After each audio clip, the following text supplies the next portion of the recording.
Hello दोस्तों, स्वागत है आपका अपना क्लासेस में। चलिए हम लोग पिछला वीडियो में तो 50 क्वेश्चन को कंप्लीट किए थे। अब नेक्स्ट हम लोग 50 क्वेश्चन आज फिर कंप्लीट करेंगे, ठीक है। ऐसे ही करके मोस्ट इम्पॉर्टेंट क्वेश्चंस को लिया गया है, ठीक है।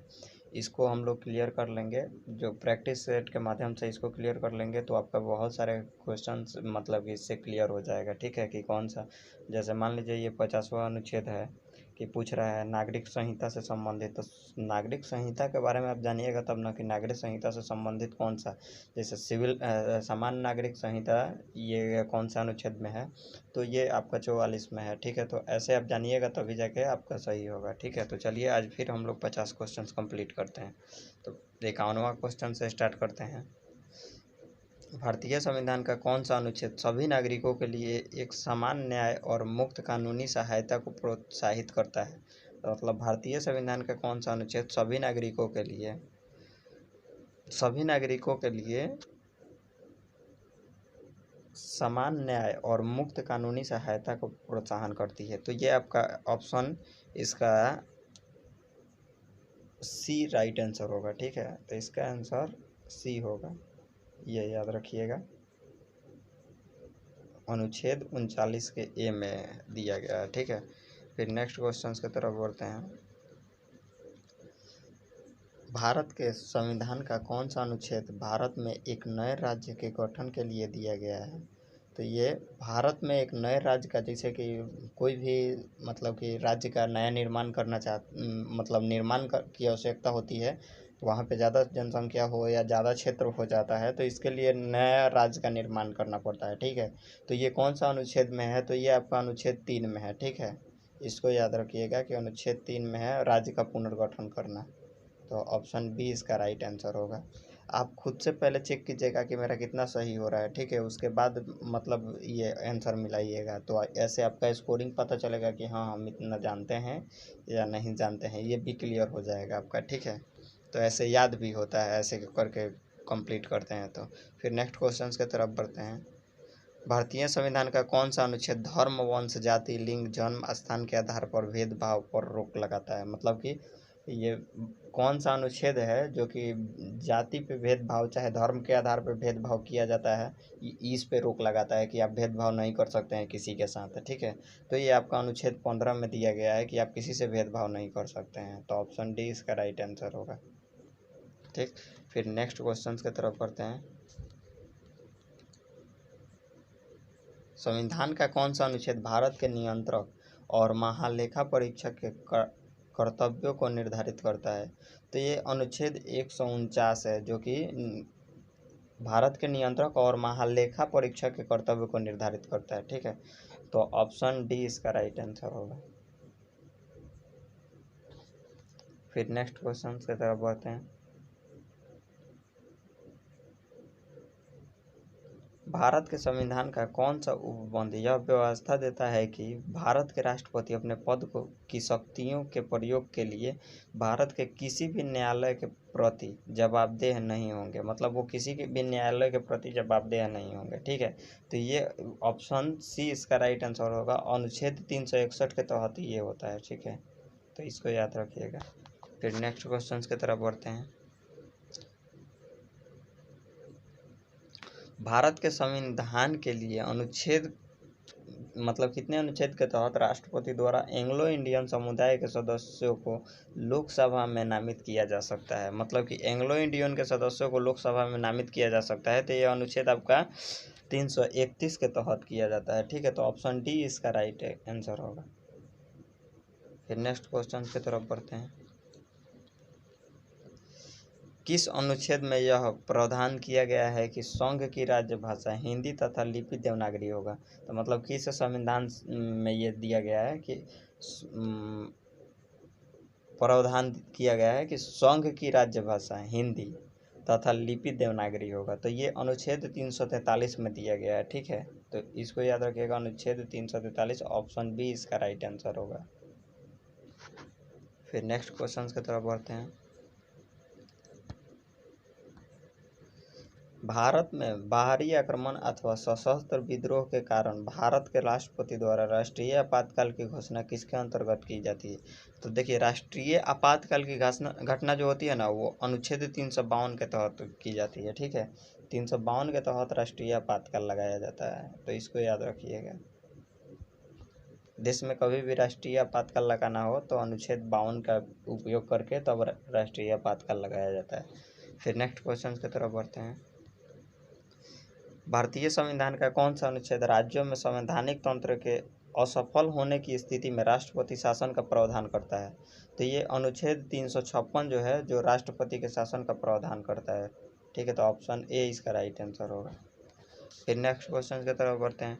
1857 की क्रांति का चिन्ह क्या था, निश्चित किया गया था? तो मतलब जब 1857 की क्रांति हुआ था, उसके लिए एक सिंबल बनाया गया था कि उसके मतलब पहचान के लिए क्या चिन्ह था। तो इसमें देखिए, पहचान के लिए जैसे कि देखिए, विद्रोह जब हुआ ना, विद्रोह होने के समय में क्या हुआ था, देखिए आपको हम बताते हैं।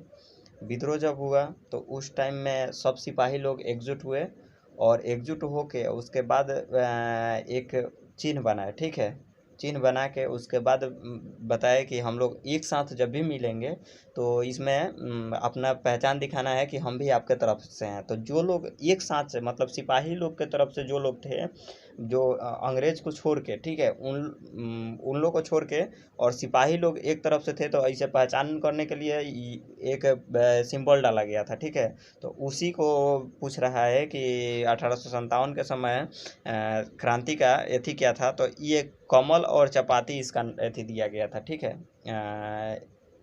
इसका चिन्ह निश्चित किया गया था। इससे पहचान में आ जाएगा कि हाँ, ये आदमी अपने तरफ से है। ठीक है, तो ऑप्शन ए इसका राइट आंसर होगा। फिर नेक्स्ट क्वेश्चन की तरफ बढ़ते हैं। मंगल पांडे, जिसने अकेले 1857 ईस्वी में विद्रोह का सूत्रपात किया, संबंधित था? तो देखिए, ये मंगल पांडे जो थे ना, ये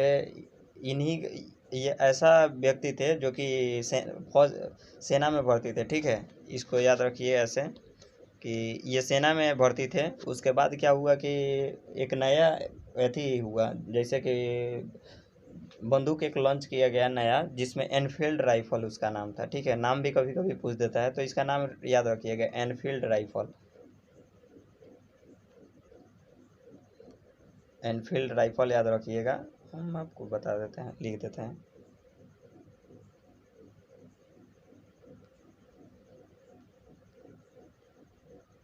एनफील्ड राइफल था। ठीक है, जिसमें ये अफवाह फैलाया गया था कि इसमें गाय का, मतलब कि गाय का चर्बी और गाय का चर्बी और सुअर का मांस ऐसे मिक्स किया गया, इसको लेके बनाया गया था कि ताकि हिंदू मुस्लिम जो होते हैं ना, वो लोग, जैसे हिंदू के लिए गाय अथी है, अशुद्ध है, जैसे हम लोग गाय को पूजा करते हैं, वैसे ही मुस्लिम के लिए सुअर को वो लोग नहीं मानते हैं। ठीक, अथी करते हैं। ठीक है, तो इसी के हिसाब से वो ऐसा एथी बनाया गया था ताकि इन लोग के बीच विद्रोह हो। ठीक है, इसी के कारण मंगल पांडे जो है ना, वो जाके एक सिपाही एक उनको अथी दिया, ऑर्डर दिया कि मंगल पांडे पानी ला के दो। तो ये बोले कि हम पंडित हैं, हम पंडित, तुम पानी ला के देंगे तुमको। तो बोल रहा है वो सिपाही, बोला, अंग्रेज क्या बोला कि, अंग्रेज बोला कि आप पंडित हैं, सब पंडिताई भुला जाइएगा, अभी वाला नायका बंदूक जानते हैं कि नहीं, नायका बंदूक के बारे में, ऐसे करके उसने बताया। तो ये पूछे कि क्या हुआ है नया बंदूक में, तो ये नया बंदूक में गाय का चर्बी और अथी सुअर का मांस मिलाया गया है। ठीक है, उसको दांत से खींच के तब लगाना पड़ता था। ठीक, तो इसीलिए धर्म नष्ट हो जाए, तो धर्म नष्ट होने की वजह से ये बोला, तो ये बोले, विश्वास नहीं किए, तो ये खुद बोला, अंग्रेज जो सिपाही था ना, वो बोला कि जाकर अथी से, कर्नल से पूछ लो, ऐसा बात है। तो गया कर्नल से पूछने ना, तो उसी टाइम में वो बोला कि हाँ ऐसा बात है। तो वो दोनों, कर्नल को भी गोली मार दिए और खुद को भी गोली मार दिए। ठीक है, तो ये पूछ रहा है, मंगल पांडे जिसने अकेले 1857 ईस्वी में विद्रोह का सूत्रपात किया, संबंधित था, मतलब वो किस रेजिमेंट से संबंधित है? तो ये 34वीं नेटिव इन्फेंट्री से संबंधित है। ठीक है, इसको याद रखिएगा, ऑप्शन ए इसका राइट आंसर, 34वीं से याद रखिएगा। फिर नेक्स्ट क्वेश्चन की तरफ बढ़ते हैं। 1857 के विद्रोह का तत्कालिक कारण क्या था? तो वही आपको बताया नहीं, 1857 के विद्रोह का तत्कालिक कारण चर्बी वाले कारतूस का प्रयोग आरंभ करना, इसी का यही कारण था, तो ऑप्शन ए इसका राइट आंसर होगा। फिर नेक्स्ट क्वेश्चन की तरफ बढ़ते हैं। बहुत ही पॉपुलर क्वेश्चन है, इसको याद रखिएगा हमेशा। वर्नाकुलर प्रेस एक्ट 1878 में किसके शासनकाल में लागू किया गया था? तो देखिए, वर्नाकुलर प्रेस एक्ट जो था ना, वो आपका लागू हुआ था लॉर्ड लिटन के शासनकाल में, ठीक है। इसका मतलब 1880 तक ही शासनकाल रहा लॉर्ड लिटन। ऑप्शन बी इसका राइट आंसर होगा। 1880 तक इसका शासनकाल रहा, ठीक है। उसके बाद 80 से लॉर्ड रिपन आ गया था। 80 के बाद 80 से 84 तक लॉर्ड रिपन था। रिपन जो था वो 80 से 84 था, ठीक है। इसको याद रखिएगा, रिपन का कार्यकाल 80 से 84।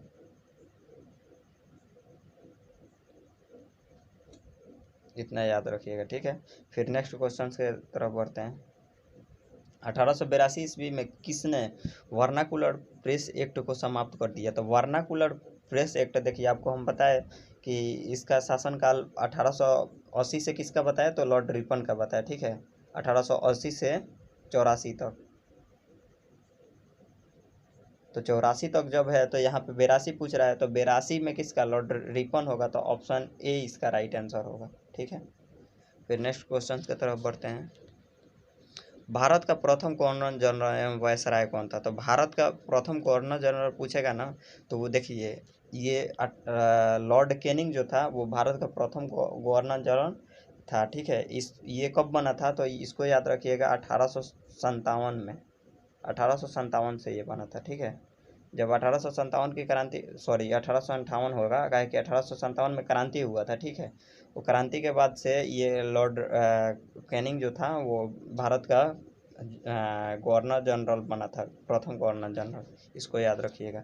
फिर नेक्स्ट क्वेश्चन की तरफ बढ़ते हैं। द्वैध शासन नीति को किसने समाप्त किया?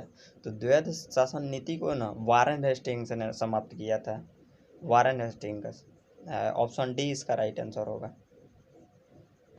फिर नेक्स्ट क्वेश्चन की तरफ बढ़ते हैं। भारत में अंग्रेजी शिक्षा शुरुआत की मुख्य श्रेय किसे जाता है? तो देखिए, भारत में अंग्रेजी शिक्षा जो स्टार्ट किया था ना, वो लॉर्ड मैकाले ने किया था। इस ऑप्शन बी इसका राइट आंसर होगा। इसी ने मतलब कि ये भारतीयों को पूरा अंग्रेज, अंदर से अंग्रेज बनाना चाहता था, ठीक है। देखने में भारतीय लगे, लेकिन ये अंदर से अंग्रेज बनाना चाहता था। ये नई जागरूकता लाया था ताकि सब लोग को इंग्लिश पढ़ा के और अंग्रेज ही बना दे, ठीक है। इसीलिए नए अंग्रेजी शिक्षा की शुरुआत पूछेगा तो लॉर्ड मैकाले ने शुरू किया था, ठीक है। इसी के समय में शुरू किया गया था। फिर नेक्स्ट क्वेश्चन की तरफ बढ़ते हैं। सती प्रथा का अंत करने तथा ठगी को समाप्त करने का श्रेय किसको जाता है? तो सती प्रथा का अंत और ठगी को समाप्त करने का श्रेय लॉर्ड विलियम बेंटिंग को जाता है, ठीक है। ऑप्शन बी इसका राइट आंसर होगा। फिर नेक्स्ट क्वेश्चन की तरफ बढ़ते हैं।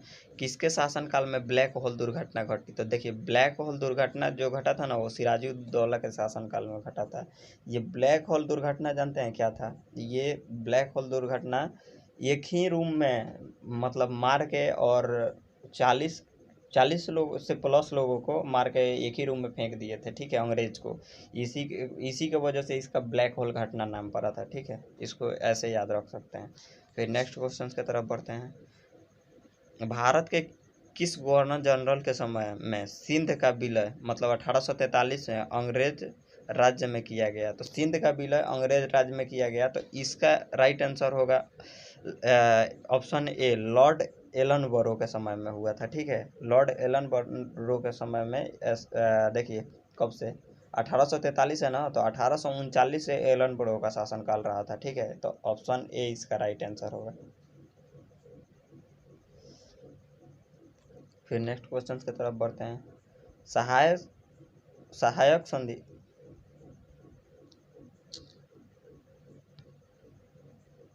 फिर नेक्स्ट क्वेश्चन की तरफ बढ़ते हैं। सहायक संधि के संबंध में किसने कहा था, हमारी नीति और हमारे लक्ष्य ने भारतीय राज्यों को शून्य की स्थिति में पहुंचा दिया? तो ये लॉर्ड वेलेजली ने कहा था। तो ऑप्शन इसका वेलेजली, ऑप्शन सी इसका राइट आंसर होगा।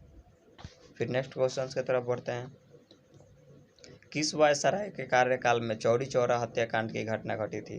तो ये चौरी चौरा हत्याकांड जो घटी थी ना, वो किस वायसराय के? तो ये लॉर्ड रीडिंग के समय में घटी थी चौरी चौरा घटना। ऑप्शन बी इसका राइट आंसर होगा। फिर नेक्स्ट क्वेश्चन की तरफ बढ़ते हैं। किसके शासनकाल में बंगाल में भयानक अकाल पड़ा था?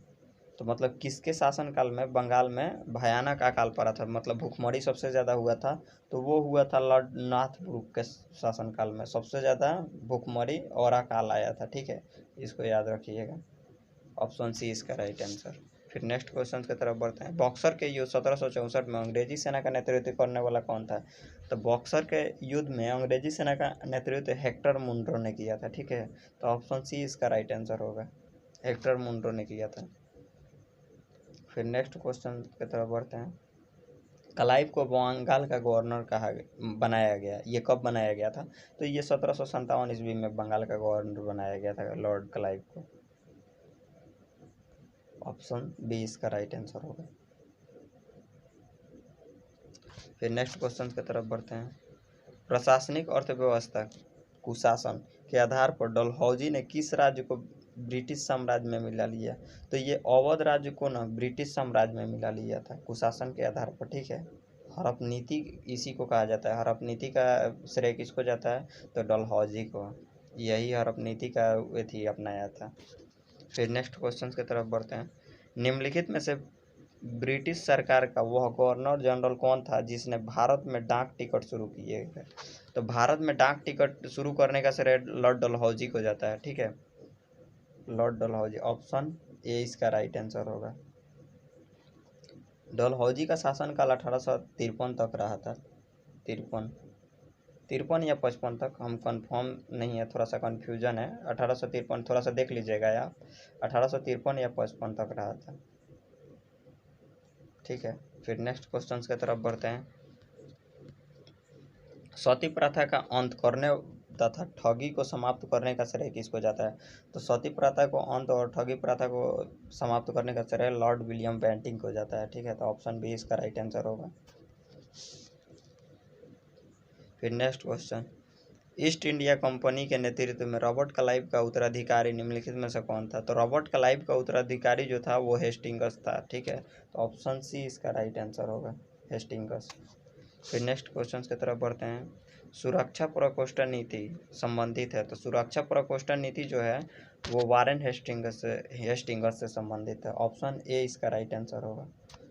फिर नेक्स्ट क्वेश्चन की तरफ बढ़ते हैं। ठगों के दमन में निम्नलिखित में से कौन संबंध था? तो ठगों के दमन में ये संबंध था कर्नल एस्लीमैन को। ठीक है, तो कर्नल एस्लीमैन, इसका राइट आंसर ऑप्शन बी होगा। फिर नेक्स्ट क्वेश्चन की तरफ बढ़ते हैं। देखिए यहाँ पे दे रहा है, लॉर्ड विलियम बेंटिंग ने कैप्टन सैलेमन को ठगों के विरुद्ध कार्यवाही करने के लिए नियुक्त किया। उसने लगभग 1500 ठगों को बंदी बना लिया। ठीक है, 1500 ठगों को बंदी बना लिया था ये लॉर्ड एस्लीमैन ने।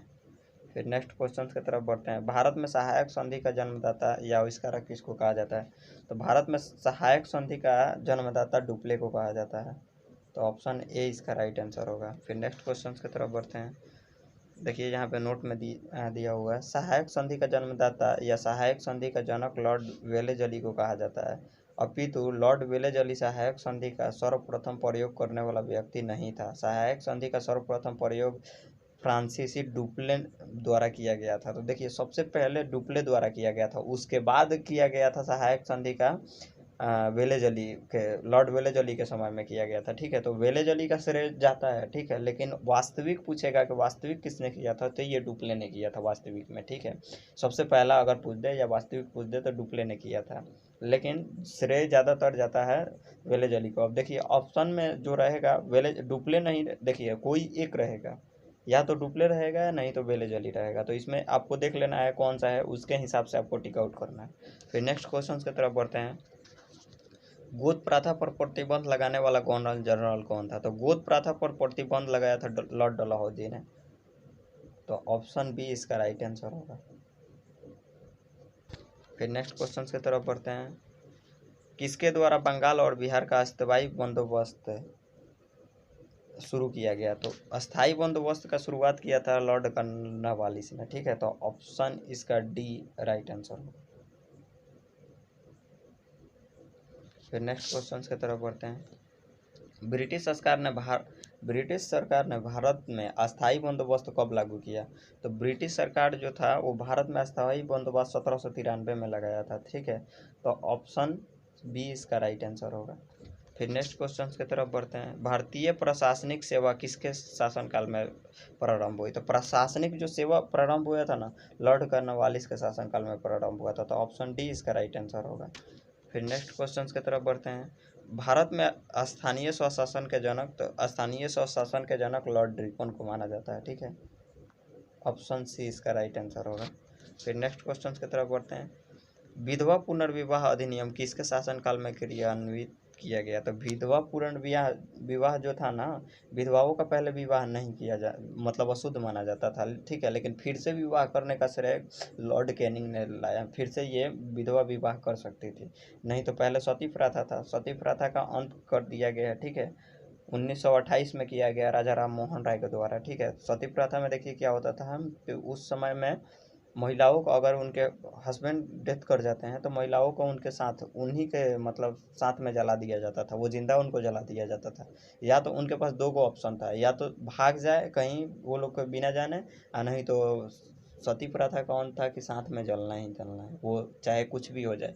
विधवा रहेगी, अगर विधवा रहेगी तो वहाँ के लोग मतलब जीने नहीं देंगे कि खा गई अपने पति को, ऐसे करके बहुत ज़्यादा ताना देते हैं। इससे अच्छा समझती थी लड़की ना, मतलब जो विधवा होती थी वो अपने पति के साथ ही दफन हो जाती थी साथ में।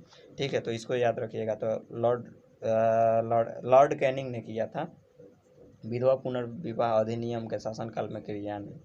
ठीक है, तो ऑप्शन बी इसका राइट आंसर होगा, ये याद रखिएगा। फिर नेक्स्ट क्वेश्चन की तरफ बढ़ते हैं। अंग्रेजी भारतीय सेना में चर्बी वाले कारतूस से चलने वाली एनफील्ड राइफल, देखिए यहाँ पे हम आपको बताया कि उस बंदूक का क्या नाम है। बंदूक का भी नाम क्वेश्चन में पूछ देता है कि कौन सा बंदूक था, तो एनफील्ड राइफल था, इसको याद रखिएगा। एनफील्ड राइफल कब शामिल किया गया? तो एनफील्ड राइफल जो शामिल किया गया था ना, जनवरी 1857 में शामिल किया गया था। तो ऑप्शन सी इसका राइट आंसर होगा, जनवरी 1857 में। फिर नेक्स्ट क्वेश्चन की तरफ बढ़ते हैं। 1857 के विद्रोह के समय भारत का गवर्नर जनरल कौन था? तो 1857 के विद्रोह के समय भारत का जो गवर्नर जनरल था लॉर्ड कैनिंग। ठीक है, लॉर्ड कैनिंग का शासनकाल देखिए यहाँ पे 1857 से ही है, इसको याद रखिएगा। 1857, 58 से नहीं, सॉरी, 1857 से है लॉर्ड कैनिंग का शासनकाल। फिर नेक्स्ट क्वेश्चन की तरफ बढ़ते हैं। 1857 के विद्रोह की शक्ति का सबसे महत्वपूर्ण तत्व कौन सा था? तो 1857 के विद्रोह का शक्ति का सबसे महत्वपूर्ण तत्व जो था वो आपका था हिंदू मुस्लिम एकता। ये सब लोग एकता में रहते थे। ठीक है, तो ऑप्शन डी इसका राइट आंसर होगा। हिंदू मुस्लिम का एकता था उस समय में, 1857 के क्रांति के समय में सब लोग अंग्रेज का बहिष्कार किया था। फिर नेक्स्ट क्वेश्चन। आधुनिक इतिहासकार जिसने 1857 के विद्रोह को स्वतंत्रता की पहली लड़ाई कहा था, देखिए बहुत सारे विद्वान का मत जाना जाता है। ठीक है, इससे क्वेश्चन बहुत ज़्यादा बनता है। देखिए यहाँ पे पूछ दिया आधुनिक इतिहासकार जिसने 1857 के विद्रोह का स्वतंत्रता की पहली लड़ाई कहा था, मतलब स्वतंत्रता की पहली लड़ाई किसने कहा था? तो बी.डी. सावरकर ने कहा था स्वतंत्रता की ये पहली लड़ाई है। ऑप्शन सी इसका राइट आंसर होगा। फिर नेक्स्ट क्वेश्चन की तरफ बढ़ते हैं। 1857 में बरेली विद्रोह का नेता कौन था? तो 1857 के समय बरेली से जो विद्रोह हुआ था उसका नेता कौन थे? तो ये आपका बरेली से जो विद्रोह हुआ था उसका खान बहादुर थे वहाँ के नेता। ठीक है, तो ऑप्शन ए इसका राइट आंसर होगा। फिर नेक्स्ट क्वेश्चन की तरफ बढ़ते हैं। बेगम हजरत महल ने 1857 के विद्रोह का नेतृत्व निम्नलिखित में से किस शहर से किया था? तो बेगम हजरत महल ने 1857 का विद्रोह का नेतृत्व लखनऊ से किया था। तो ऑप्शन ए इसका राइट आंसर होगा। कानपुर से भारत में 1857 की क्रांति का नेता कौन था? तो देखिए बोले नहीं कि कहाँ से कौन नेता प्रारंभ मतलब कि नेतृत्व किए थे, ये जरूर पूछता है। आज ये ज़्यादातर क्वेश्चन बनता है इससे। ठीक है, तो इसको याद रखिएगा हर जगह से कि कहाँ से कौन किए थे, ये मिलान करने के लिए दे देता है कि आप बताइए कि कानपुर से कौन थे, लखनऊ से कौन थे, ऐसे करके दे देता है। ठीक है, तो इसको याद रखिएगा। तो जब कानपुर से पूछेगा तो कानपुर से नाना साहब ने किया था, नाना साहब ने नेतृत्व संभाला था। ठीक है, 1857 के क्रांति का। फिर नेक्स्ट क्वेश्चन की तरफ बढ़ते हैं। 1857 के विद्रोह में कानपुर में सैनिकों का नेतृत्व किसने किया था? अब देखिए सैनिक का नेतृत्व किसने किया था? तो सैनिक का नेतृत्व तात्या टोपे ने किया था। ठीक है, ऑप्शन बी इसका राइट आंसर होगा। सैनिक का पूछेगा तो तात्या टोपे। फिर नेक्स्ट क्वेश्चन, 1857 में भारत में हुए विद्रोह के एक नेता तात्या टोपे का मूल नाम क्या था? तो तात्या टोपे का नाम था रामचंद्र पांडुरंग था, ठीक है। ऑप्शन डी इसका राइट आंसर होगा, रामचंद्र पांडुरंग।